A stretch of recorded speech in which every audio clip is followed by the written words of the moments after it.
Trauma is what's keeping you from being a high performer because it produces procrastination, timidness, and self-doubt.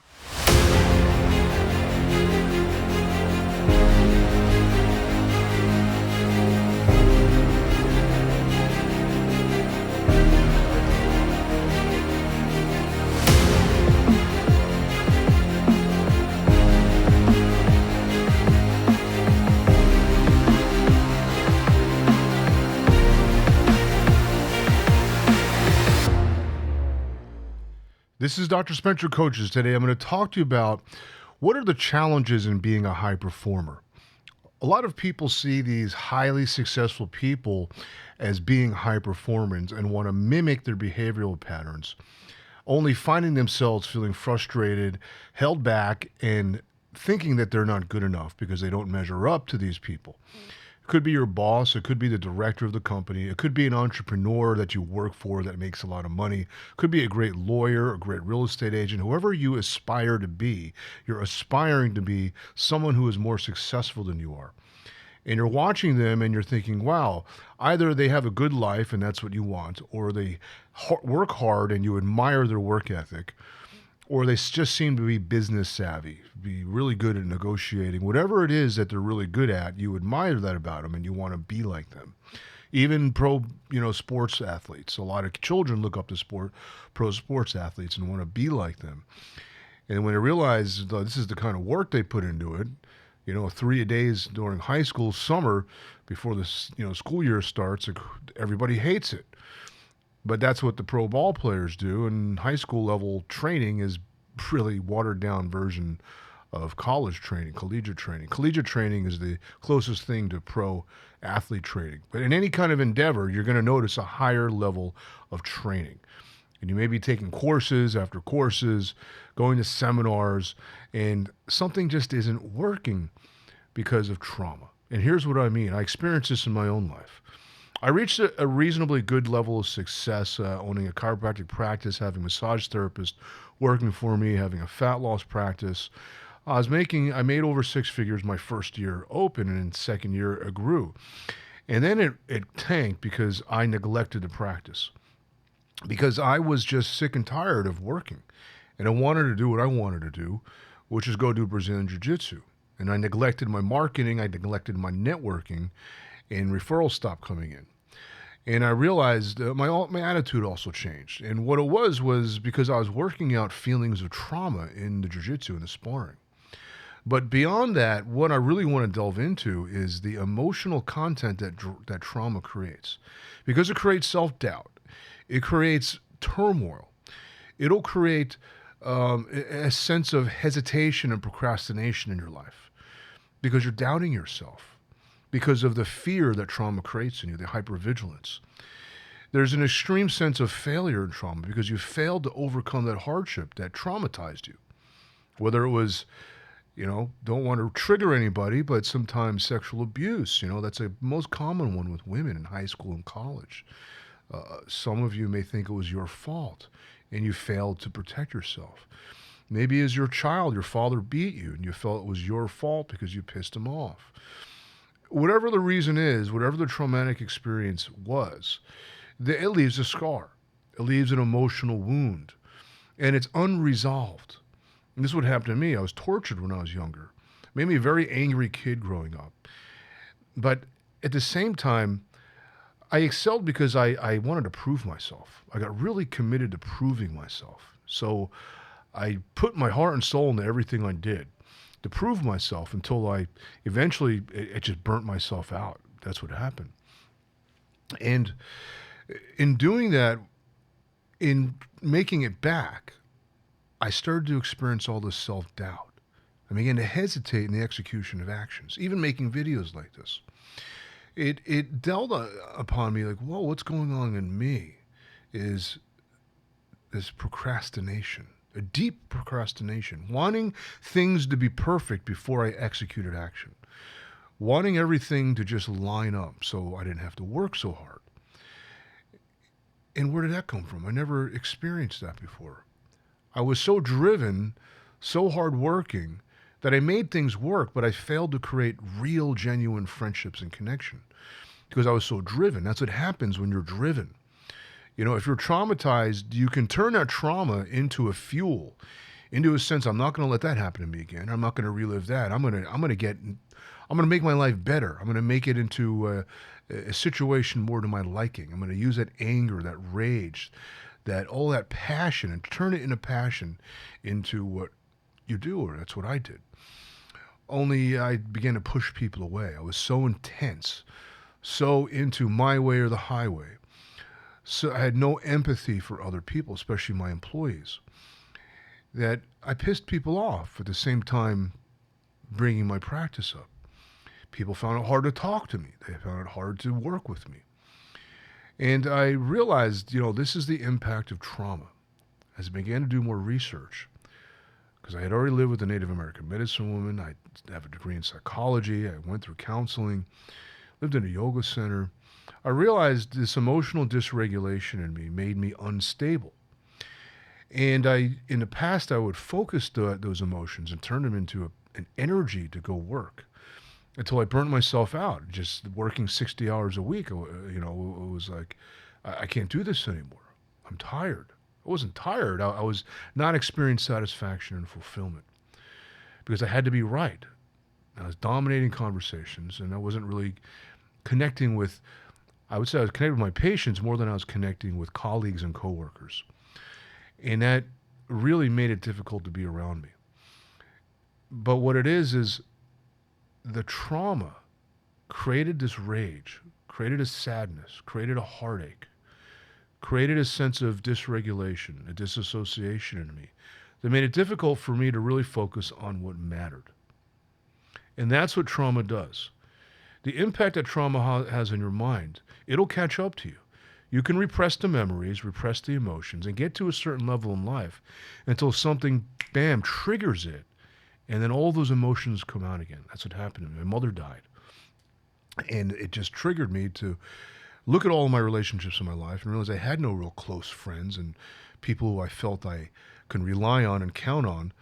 And it made me really angry and bitter. And I began to not execute actions as a result of that, not do the right thing to make my practice succeed. And in so doing, I learned what not to do. You know what I mean? If you're going to learn what to do, what makes you succeed, you also got to know what not to do so you don't make those mistakes.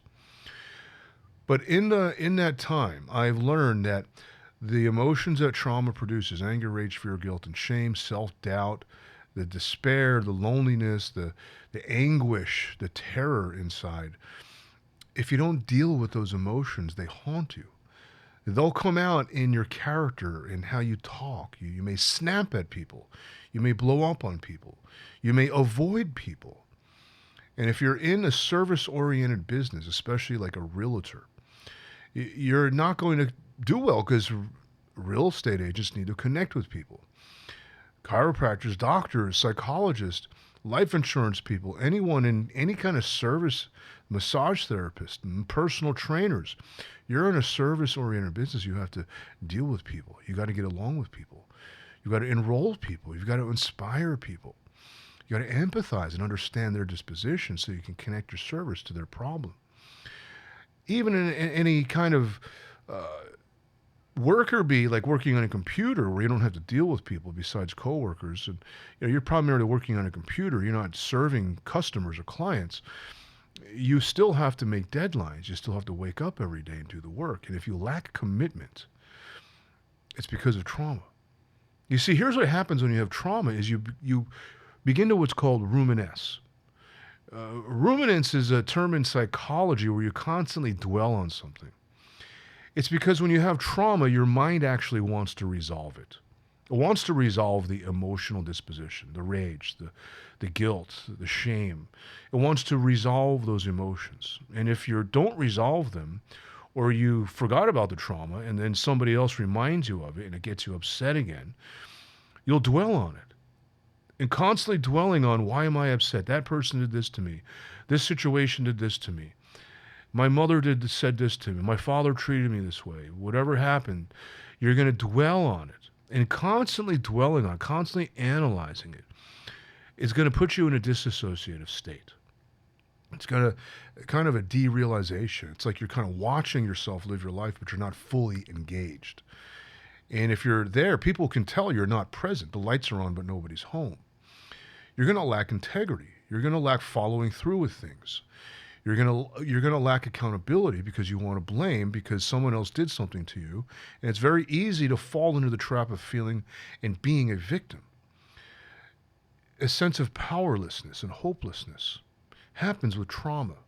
So when you go to live your life and something triggers you, something challenges you, at the same time triggers you, that emotional roller coaster gets awoke. And then you dwell on it.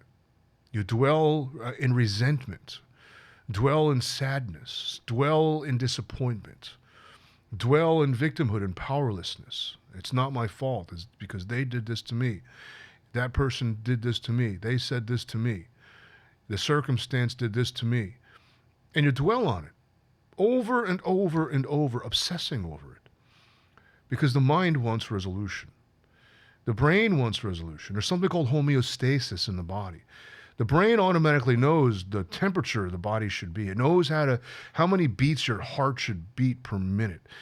It doesn't time it, it just knows the blood flow, the oxygen saturation. It's a series of checks and balances.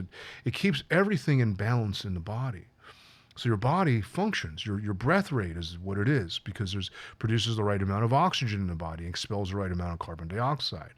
The brain knows how to create balance. And that's what it wants. It's processing these emotions.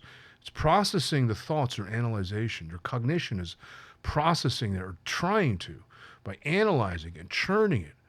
This girl doesn't love me. My wife cheated on me. Whatever it is, you have a pain inside you that you're trying to resolve. And it's causing you to hesitate in your choices. It's causing you to hesitate in action steps. It's causing you to hesitate and procrastinate in the action steps you need to take to succeed. And this is what I find in my clients. I even found it in myself. That if you don't deal with the emotions, you see, the mind creates a whole story around what happened. And it'll dramatize it, so it amplifies the emotions, and then you're stuck in this whole story, in this whole movie that's going on in your mind instead of doing what you need to do to succeed. That's the nature of trauma. So it helps to have someone to talk to. And that's what helped me out, was finding a system. I went to the Landmark Forum, and that really transformed my life because it made me own my behavior. It put the accountability on my shoulders, so I had the power to change myself. I had the power to transform my life by looking at my memories, my constant rumination as just a story, and it isn't real. Yes, things happened, but it's in the past. And I'd carry the past around, this emotional baggage, like it was all I have. I was so invested in it, ruminating, just the obsession, the obsessive thinking. You can't stop yourself from dwelling upon what went wrong. It's really a sense of self-doubt. See, that powerlessness is really self-doubt. When you don't know what you're made of, you don't know what you can do, you doubt yourself. How do you get out of the boat? How do you get out of this situation you're in? How do you get from here to here? How do you elevate your game? How do you get to the next level in your life? If you don't believe in yourself, you're not going to put forth any effort. And that's the thing that trauma does. It's my fault, or they did it, or I don't know how to overcome this. The sense of powerlessness will create such a deep sense of self-doubt, make life seem uncertain, create a sense of anxiety that will make you hesitate at every turn. It amplifies the uncertainty. It produces fear, false expectation appearing real. You'll produce psychological fear in your mind. And that's what causes you to hesitate, causes you to hesitate on execution. It causes you to not follow up on work that you've done, people you've talked to, because you're going to avoid people because you don't want to reveal the pain that you're in. It's embarrassing to be upset all the time. It's embarrassing to admit you have anxiety or you're depressed. You know, you even go to a depressed person whom you know is depressed. It's kind of obvious to you and say, how you feeling? They'll tell you, I'm fine. What's wrong? I'm fine. Nothing. No one's going to talk about their problems to you, so you're not going to talk about your problems to anybody. But you need to. You need to talk to somebody. Whether it's someone like me, a transformational mindset coach, or a psychologist, or a good friend, you got to be able to vocalize what you feel. Put words to your emotions, because that's how you ground yourself. You need to ground yourself in your body. Acknowledge your feelings. Give those feelings a vocabulary so you can express them, so you know you're not alone and isolated in the experience of those emotions. And you can begin to work with them, because once you name them, you get a degree of control over them. And there's different techniques: breath work, look at your diet, exercise, discovering your core values, what brings you joy and appreciation and gratitude into your life. Discovering your core values and cultivate them and live by them rather than the pain you're in. Learn how to calm yourself down. Learn meditation, or pick up an instrument, play the guitar, or write, keep a journal, something that brings a state of calmness and clarity to your mind. So then when the decision time comes, you're more able, you have a more sound of, what is the term? Sound of mind. You're in a better state of mind. So you can execute those decisions effectively to produce the results that you want. That's the big thing with trauma. A lot of people get to a certain level in their life and they get stuck there.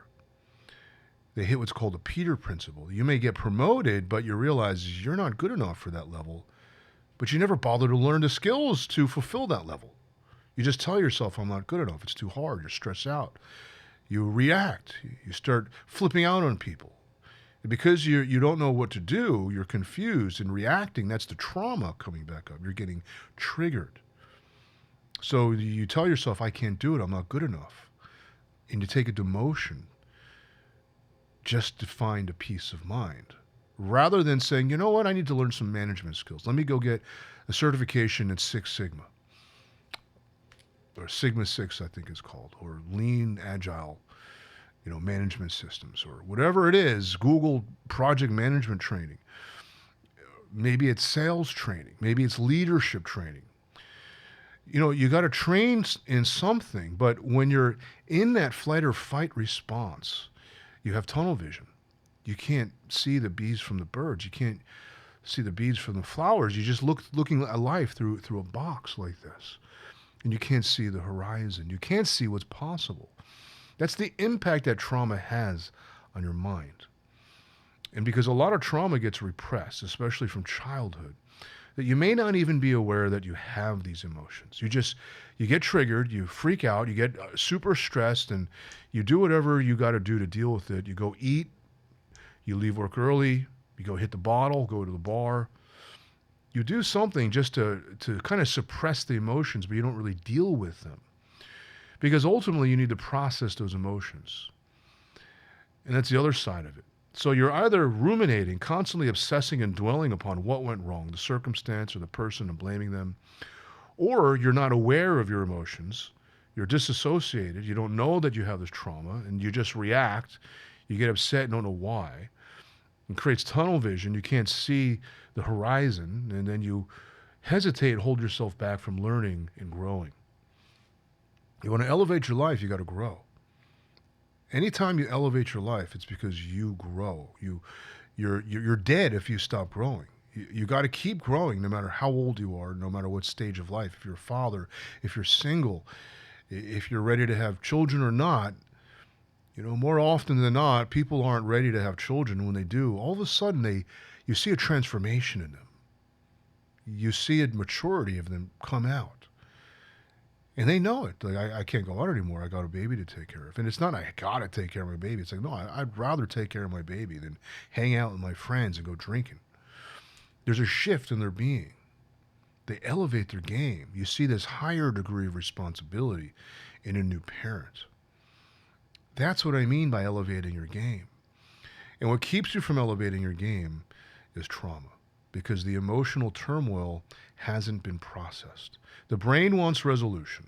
In other words, you want to find inner peace through forgiveness. And forgiveness is the key to moving on, and gratitude. Forgiveness and gratitude resolves everything. It really does. When you find a sense of forgiveness of other people, you absolve yourself of all of the resentment that you carry. of all the pain that you carry and blaming them for it. Your pain is your emotions are your emotions. And if you don't own them, you'll never process them. Sure, something happened to you, but now you're the one feeling it, not them. So you have to process your emotions by owning them, by becoming aware of them, by getting grounded in your body, by giving your emotions a vocabulary. Then you can process them through talking about it, through transforming them, through music, through writing, through breath work, through visualization. You can turn the anger into passion. You can turn the fear into being very careful. You can turn heartache into knowing when to rest. A lot of people don't know when to rest or how to rest. They can't relax. A lot of sadness, a lot of heartache is really just your emotions letting you know, hey, take it easy. Just take a break. Take a breather. Sit on your lounge chair, have a glass of lemonade, and just smell the fresh air and look at the sunshine. And really just allow yourself to relax, to unwind. In other words, your nervous system is stuck in the flight or fight. You need to go into the parasympathetic nervous system, the rest and digest, so your hormones and your neurotransmitters and your metabolism can reset and recharge. Then you can take on another day. And when you reset and recharge, you're going to be more clear. You get your power back. It's all about getting your personal power back from trauma. When you get your personal power back, you know what's good for you. You know what isn't good for you. You know what really matters to you. You know what your core values are. You know what brings you joy. You know what brings you a sense of gratitude and appreciation in your life. You know your talents. You know your gifts. You know your shortcomings. You know what to work on. And you're okay with that because you know how to grow. You understand that there's room for growth, and you're willing to grow. There's no more hesitation. There's no more self-doubt. And that's how you get out of the trauma, and that's how you incorporate the growth into your career, because you need to take actions. You need to make a decision, take an action upon that decision, and execute that action to grow. And you got to do that over and over and over again. Especially if you're an entrepreneur, you got to lead your own life. In any aspect of life, you have to lead your life. No one is going to live it for you. No one's going to do it for you. No one's going to make the decision for you. Being accountable for the outcome, realizing the power is in your hands, and owning up to exactly how you feel is how you transform. That's the first step. And if you want to know more about this, I can help you through this because I've gone through it myself. And it's not easy. No one does it on their own. Leave a comment below. My contact information will be in the description because you weren't born to suffer. You weren't born to be biting a bullet your whole life. You weren't born to live in resentment and to have these emotional episodes. You were born to succeed. You were born to experience joy, to be happy, to experience fulfillment in life. And that's what I'm here to help you with. Go ahead and like, share, and subscribe. This is Dr. Spencer Coaches. I sure hope that helps. Thank you so much for listening.